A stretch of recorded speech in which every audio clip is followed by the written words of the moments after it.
Bismillahirrahmanirrahim. Mehriban və bağışlayan Allahın adı ilə və yadı ilə. Siz əziz, dəyərli, ərdəmli yoldaşlara, sırdaşlara, izləyicilərə salam ərz edirəm. Biz milli hökmdarlıqdan istirik danışaq. Siz bilirsiniz ki, bizim bəhslərdə, danışmaqlarda neçə beşlik vardır. Bir beşlik o töhfələrdir ki, Türk aləmindən İslam aləminə ağnayıbdır, daşınıbdır. Ən birincisi fəlsəfə idi. Əbu Nəsr Farabinin əli ilə onun Mədinə-i Faziləsi, onun Qızıl Almanın mərifəti təməlləri. İkincisi hikmət idi, qutadığı bilikdə Yusuf Balasağundunun əsərində. Üçüncüsü irfan və multikulturalizm idi, şaman düşüncələrində. O Anadolunun üst tərəflərindən demək olar neçə irfani ailələr, Türkistan Piri, Xacə Yəsəvi və Tərməz ailəsi sonralıqda ki gəlir Şəms-u Mövlanaya çatır. Və dördüncüsü elmin metodolojisi, yəni elmi təcrübə ilə barışdırmaq, müşahidə ilə barışdırmaq və dəqiqə elmlərdə bir para metodolojiyə əl tapmaq, o cümlədən Əbu Reyhan Burunlu, Xarəzmi və qeyri-dəqiqə elmlərdə Zəməxşəri və demək olar ki, Kaşqərri Mahmud, bunlar elmin metodolojisini İslam aləminə bağışlayıblar. Beşincisi töhfə və hədiyyə, Türk aləmindən İslam aləminə hökmdarlığın qaydası və yasası idi. Biz birinci hissəni milli hökmdarlıqda indi istəyirik sizinlə paylaşaq. Əzizlər, biz tərsə düşüncənin içində yaşayırıq. Bizə o qədər tərsə düşüncələr şüubiyyə məktəbi yayıb bizim içimizdə ağnadıb ki, bizim bütün danışıqlarımızda, davranmağımızda bu etkilərini göstərir. O tərsə düşüncədən qurtulmaq gərək. O necə qurtulmaq olar? Tərsə düşüncələrdən özü bir ağır fikir istər, ağır bir düşüncə istər ki, bu tərsə düşüncələrdən biz özümüzü qurtaraq. Milli hökmdarlıqda şuubiyyənin bir tərsə düşüncəsi bizim içimizdə budur ki, sizlər şahlarınız, sultanlarınız, imperatorləriniz, bunlar ümumiyyətdə vəhşi bir insanlar, mədəniyyətsiz bir insanlar, savadsız insanlar, müstəbid insanlar olublar və bizim vəzirlər ki, onların yanında işləyiblər, bunları ipə-sapa çəkiblər, gətiriblər və bunları adam eləyiblər, mədəniyyətlə barışdırıblar. Bu bir ağır tərsə düşüncədir. Halbuki bizim içimizdə heç zaman belə olmayıbdır. Məyər ola bilər bir şah, bir imperator, bir sultan zəkasız, huşsuz, axmaq ola, əlinin altında huşlu, zəkalı insanları böyüdə saxlaya bilər. Heç vaxt ola bilənməz. Ona görə biz bütün bu türk silsilələrində, hakimiyyətlərində ən birincisi üstün həkimlər və arifləri, zəka sahiblərini, imperatorları görürük.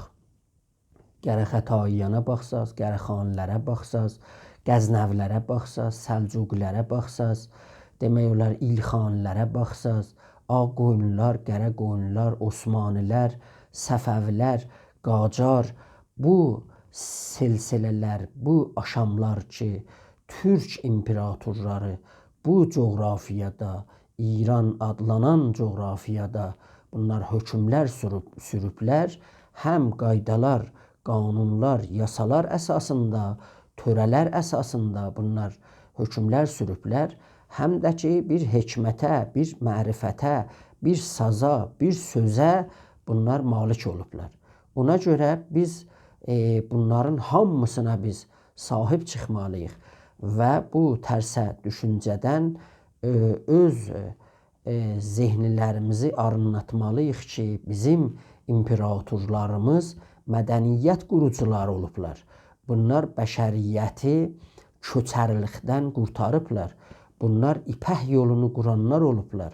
Bunlar alış-veriş mərkəzlərini bütün aləmdə yayıblar və əmniyyət yaradıblar və öz çərçəvələrində həkimləri, arifləri, filsufları yığıb, onları becərdib, onların kitablarından sahib olub və tarix yaradıblar. Bu düşüncəni biz yaratmalıyıq və bunun üstündə işləməliyik. Ona görə siz bütün bu Türk hakimiyyətlərin içində ikinci beşliyi görürsünüz. Yəni beşlik ki, biz ondan xəmsə-i hakimiyyəti ad aparırıq, o nə deməkdir? O ki, bunların hamısını bir-birinə düyünləyir, ən birincisi hikmətdir. Yəni bunlar hikmətə sahib idilər. Bunlar sınmayan təcrübələrə və qaydalara sahib idilər ki, dədə-babalarından, ulu dədə-babalarından bunlara yetişmişdi. Ta bunlar işlərində yanlış yapmasınlar. İşləri doğru, düzgün qabağa aparsınlar, idarəçiliyi doğru, düzgün yerinə qoysunlar. Ən birincisi hikmət idi, həman əməli fəlsəfə. İkincisi irfan idi. Bunlar ümumiyyətdə demək olar öz nəfslərinin üstündə işləyirdilər. Öz nəfslərini ədalət sevən bir insanlar becərdirdilər. Bütün çalışmaları bu idi ki, ədalətdən eşiyə çıxmasınlar və demək olar ki, zülmünə qarşı-qarşıya getsinlər. Və bu irfana bunlar sahib idilər, malik idilər. Siz bunları çoxlarında görə bilərsiniz. O cümlədən Şah İsmail Xətaidə ki, demək olar bir ağır irfani məktəb ya Osmani sultanlarının içində siz bu irfani düşüncəni hər zaman siz görürsünüz. Üçüncüsü xitabə idi, sözdür. Bunlar o Həzrət Əli demişkən ki, deyirdi nəhnu umara'ul kəlam. Bunlar sözlərin əmrləri sayılırdılar. Güclü danışığa malik idilər. Kələmələri hər yerdə xəşləmirdilər və sözlərə sahib idilər. Və sözlərinin kəsərləri var idi. Eləyə bilirdilər, bütün qoşunu o xitabə ilə bir yerə yığsınlar və demək olar o milli düşüncələrini, o kimliklərini qabağa sürsünlər və inkişaf etsinlər. Söz, xitabə. Dördüncüsü demək olar saz idi. Bunlar o zaman ki fərağət tapırdılar sazla, ya ozanlar bunların yanında, ya aşıqlar bunların yanında və çoxlu musiqi ilə bunlar tanış olub, təbiətin nəğməsini və səsini alıb, eşidib və ruhlarını neynidilər? Cəla verirdilər. Dördüncüsü qılınc idi, pusat idi. Hər halda Qəzzali demişkən, əl-həqqu ləmən qələb ola bilməzdi. İşin bir başını zor aparmalıydı qabağa. Qılıncla getməliydilər. Ona görə bu tühlər demək olar Seyfül-İslam ləqəbini daşıyıb və İslamın da gerçək daşıyanları, yayanları olurdular. Həm əshab-ı seyf sayılırdılar, həm əshab-ül qələm bunlar sayılırdılar. Bu beşlik hakimiyyətdə bütün Türk hakimiyyəti və milli hökmdarlığı bunlara bir-birlərinə bağlıydılar. Bunlar qurultay ilə iş üstünə çatırdılar. Necə ki, Nadir Şahı siz görürsünüz ki, Muğanın qurultayında işə çıxır və tac qoyurlar bunun başına. O qurultay da sultanın və şahın bütün davranmağına, bütün onun təsmimlərinə, idarəçiliyinə nizarət eləyirdi. O gücü qurultay heç zaman sultandan, şahdan ya imperatordan almırdı. Bu özünə bir güc sahibi idi, maliki idi ki, törə buna vermişdi. Yiğit ölər, törə qalar. Bu törəlik demək olar Türkün içində bütün bir önemli yeri neynir alır. Biz əzizlər bu milli hökmdarlıqda demək olar bir milli düşüncəyə əl tapmalıyıq. Milli düşüncə milli kəlmələrdən, milli sözlərdən, milli fəlsəfədən, milli hikmətdən, milli əxlaqdan, milli tarixdən, milli siyasətdən, milli irfandan, milli ədəbiyyatdan bunlardan qaynaqlana bilər. Biz o zamana kimin eləyənməyək bu istilahları, bu kəlmələri milliləşdirək, fəlsəfədə milli düşüncəyə çatmayaq, hikmətdə milli düşüncəyə çatmayaq, bir məktəb özümüzə yaratmayaq, biz milli düşüncəyə çatamayacaq. Milli düşüncənin ən qaynaq yerləri bizim ana dilimizdir. Biz ana dilimizdə yazmalı və danışmalıyıq. Niyə? Buna görə ki, ana dili insanları dərin bara gətirə bilər. İkinci dil, üçüncü dil, dördüncü dillər və digər dillər dayaz dillər ola bilər. Biz ana dili ilə kültürümüzə, usturələrimizə cuma bilirik. Onların içində məfkurələrimizi ovlaya bilirik. Onları götürə bilirik. Ona görədir ki, biz milli düşüncəyə əl tapmalıyıq. Milli düşüncədir ki, bizim əqlaniyyətimizə gəlir, yol göstərir və bu Türkün əqlaniyyətinin neçə müəllifələri vardı tarix boyu ki, özgə millətlərlə fərqlidir. Yəni Türkün əqlaniyyəti Alman milləti ilə, Rus milləti ilə, Hind milləti ilə, Farsi, Məcusi milləti ilə fərqli bir əqlaniyyətdir. Bu əqlaniyyət ədalət düşünən, mərifət düşünən, həqiqət düşünən, təsamuh düşünən, təsahül düşünən, dövlət düşünən, yəni Türk dövlətsiz ola bilməz. Bunun tarixi əqlaniyyətində var ki, bir Türk tək bir atasan, bir cəzirədə qala, orada bir dövlətə düşünəcək. Bir İngilislini atsan, orada tək qalsa, deyəcək, kaş bir nəfər gələrdi, burada biz ondan şərikləmə bir biznes yapardıq. Bu əqlaniyyətlər tarix boyu Türkün əqlaniyyətini müstəqil, bağımsız bir əqlaniyyət neyniyibdir, yaradıbdır. Ona görə biz milli hökmdarlıqda, Telegramda o bəhsləri ki, aparıq qabağa, ən birincisi Qacardan başlamışıq.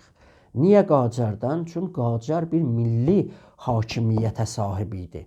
Türk olaraq, Müslüman olaraq bir milli hakimiyyət apardı qabağa ki, qoymadı o dövrədəki bütün məmləkətlər ki, sömürgəliğə gedirdilər, müstəmərə olurdular.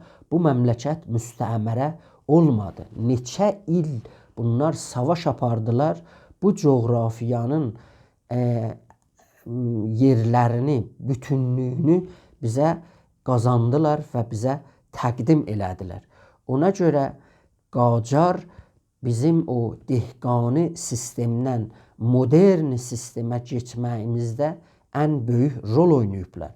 Qacar eləyə bilib şuubiyyə qərbi ilə ki, İngilis onun təmsilçisi idi o zaman, şuubiyyə Rusi ilə ki, Ruslar, ortodoksi ilə ki, Ruslar onun təmsilçisi idilər, eləyə bildilər bir balans, bir təadül bunların içində yaratsınlar. Ona görə idi ki, siz baxırsınız, görürsünüz, bütün masonlar, bütün səlibi düşüncələr, casuslar fərqli, çeşitli donlarda girirlər Qacarın içinə və Qacarı neynirlər, yıxırlar və bir muzdur və şuubi hakimiyyət qummaşda olaraq hakimiyyətə çatdırırlar və hər zamanda istəyirlər özləri də onu götürüb aparırlar. Ona görədir ki, biz Qacardan başlamışıq. Ağa Məhəmməd xandan yazmışıq. Abbas Mirzədən yazmışıq. Fətəli Şahdan yazmışıq. Muhammed Şah Qacar Təbrizidən yazmışıq. Nasirəddin Şah Qacar Təbrizidən yazmışıq və yazırıq. Və sizi dəvət edirik ki, Telegramda o məqalələri, o yazmaları siz izləyəsiniz. Ağa Məhəmməd xanla bağlı neçə tərsə düşüncə vardı ki, Şubiyə onu yayıbdır. Şubiyə buna etiraf edir ki, bəli, bu insan eləyə bilibdir ki, gəlib bu coğrafiyanı bizə qazanıbdır. Amma baxırsınız, görürsünüz, bunların içində hələ o liberali, masoni tarix yazanlar, ya kommunisti, marksisti tarix yazanlar ki, ümumiyyətlə bunlar bizlərə tarix yazıblar və heç zaman Türkün hüviyyətinə və kimliyinə bunlar düşünməyiblər. Bəlkə də onu tapdalayıblar. Yəni Şubiyə bir anti-İslam, anti-Türk, anti-Ərəb düşüncəsi olaraq bu tarixi bunlar bizə yazıblar. Siz baxırsınız, görürsünüz, Mirza Məlkum xan bir mason olaraq bizə gəlir, tarixi İranı Bağıstan yazır. Pirniya tarixi İranı Bağıstan yazır. Zərrinkub, Səfa, bunlar tarixi İranı Bağıstan yazırlar bizə. Ya kommunisti düşüncələrin içində, sol düşüncələrin içində ki, bütün bizim istedadlı uşaqlarımızı bunlar türklərin içində, xüsusən Azərbaycanda yazıq eləyiblər bunlar. Bunlar gəlirlər bizə tarix yazırlar. Biz yeni bir tarixə, yeni bir düşüncəyə ki, bizim orada hüviyyətimiz, milliyyətimiz və dilimiz o tarixdə tərif olunur. Milli tarixə bizim ehtiyacımız vardır. Siz baxırsınız, görürsünüz, bu kitabı Bəramədən Qacarı Döktür Qulam Hüseyn Zərgəri Nəcət yazır və özü deyir ki, mən Xan Qacardan üzrxahlıq üçün bunu yazıram.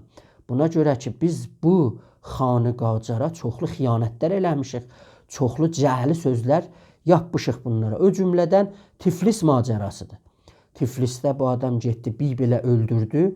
Neçə dənə də orada xanımlardan, qadınlardan əsir tutdu, götdü getdi. Hal belə deyil. Siz baxırsınız, görürsünüz, o Tiflis macərası bütün Şubiyənin cəliyyatından sayılır. Niyə ki, o zaman Ruslarla bunların arasında heç zaman o keşişlər ilk o zaman vardı və Rusun kilisaları ilə bunlar ilgidə idilər. Ta 40 ilə kimin Ağa Məhəmməd xanın Tiflisə həmləsinin onunla bağlı heç zaman siz sənədlər görmüsünüz. 40 il ondan sonra başlayırlar bunlar sənədsaziyə. Əgər Tiflisdə bir belə adam bu qırıbdır, onların qəbirləri hardadılar? Tiflislilər niyə gedib o qəbirdə başlayıb ağlamırlar, demirlər bunlar onlar o zaman soyqırım eləyiblər. Bu demək olar o xanımlar ki deyirlər 10 min, 15 min xanım götürüb gətiribdir. Hamısı bunlar bütün Şubiyənin cəliyyatıdır ki, görürük Qirbaydov da gəlir, 3-4 dənə qorcu xanım tapır dərbardan və onları deyir ki, bunları mən tapa bildim. İkincisi Kirman macərasıdır. Əgər o zaman Təbriz ki, bir dənə modernitədir, bir dənə modernitənin qapısı sayılır, Avropa ilə ilgiyə keçibdir, bütün İpək yolunun ticarətləri oradan keçir, ağır ənbarlar var orada, onun böyük örtülü bazarı vardı. Bu şəhər, bu böyüklükdə, bu əzəmətlikdə 70-80 min cəmiyyəti olanda Kirman bir kənd olaraq 3-4 min bunun cəmiyyəti olmamalıdır. Necə ola bilər ki, gedib orada 10-15 min dənə bu göz çıxaldıbdır. Və onlar bu xatirəyi cəmi ki, bu hüviyyəti və milli metod tarix yazmaqda sayılır, hardadır bu cəmi xatirələr hardadır? Bu tərsə düşüncələri siz tarixdə çoxlu bollu görə bilərsiniz. Şah İsmail Xətai gəldi Təbrizdə o qəd qan tökdü, bunları şiə elədi. Heç Təbrizlinin yadında deyir ki, belə bir şey olsun. Halbuki o cür ki deyilir, o cəmi xatirələrdə vardı. Odur ki, Şah İsmail Xətai gəlir Təbrizə, çox heybətlə, ehtişamla bundan yad eləyirlər və heç zaman bu qılınc aparmır və bütün Təbrizlilər buna boyun qoyur və bunun şahlığını, imperatorluğunu qəbul edirlər. Belə bir tərsə düşüncələri biz tarixdə arınlatmalıyıq. Keçmişimizə sahib oluq gələcəyimizi biz azmamalıyıq. Necə ola bilər ki, Ağa Məhəmməd xan bir insan olaraq bu heç zaman namazı, orucu bunun tərk olmurdu. Bu adam ayaqlarının gedirdi Məşədin ziyarətinə. Amma Səfəvilər kimi bəzən təqlid üçün getmirdi, ürəkdən gedirdi. Nə qədər bu adam məscid düzəldir, nə qədər o ziyarətgahları o zaman ki Fətəli xan Zəndlə qılış qılınca qoymuşdu, oradan eynir, gəlir dəstur verir ki İmam Hüseynin qübbəsini siz yenidən düzəldin, ora xəşləyin, xəş qoyur. Bu adam o qədər sadə yaşayarmış, heç zaman icazə verməzmiş ki, sərbazların pullarını sərdarlar basıb yesinlər. Deyirlər ki, bir xanıma bir nəfər yolda təərrüz eləymiş, o xanım deyir ki, məyər məmləkət başınadır, məyər Ağa Məhəmməd xan ölübdür, siz belə əmniyyətsizlik yaraldırsınız. Bu adam gəlir o İranik dövləti ki qurulacaqdı, Rus kraliçəsi istəyirdi bu dövləti yaratsın, onun qabağında dayanır. Ağa Məhəmməd xan bir türk İslami hakimiyyət, milli hakimiyyətin qurucusu sayılır. Bu insan əraq içməyi, şərab içməyi bütünlüklə qadağan eləyir. Alimlərə, ruhanilərə, mallalara eyləm eləyir ki, tiryekin zərər olmasından siz danışın, bunu yasaqlayın. Qoymayın ki, millət bu uydurucu işlərin dalısıca getsinlər. Qoymayın millət yatsınlar. Millət oyaq qalmalıdır. Bu çoxlu kitab oxuyan insan olubdur. Deyirlər ki, bütün savaşlarda bu şəxsi, özəl kitabxanasını özü ilə aparırmış. Ona görədir ki, biz milli hökmdarlığımızı aşmalıyıq. Amma liberali, masoni metodla yox, kommunisti, marksisti metodla yox, hüviyyəti milli metodla.